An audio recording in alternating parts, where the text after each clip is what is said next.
Vegetarian डाएटची गंमत आहे. अच्छा.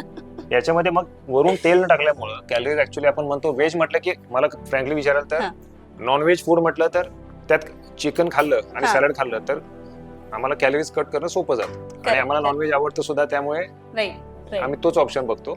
व्हेज खायला गेलं तर व्हेज मध्ये सहसा to get the correct amount of protein it is very difficult to cut down the keep the calories down. कारण त्याच्यासोबत जे खाल्लं जातं चपाती भात आपण म्हणतो घरचं खाणं. ऍक्च्युली घरचं खाणं खाण्याच्या नादात आपण खरं तर चपाती भात हे खाऊन जास्त कॅलरीज कंझ्युम करतो.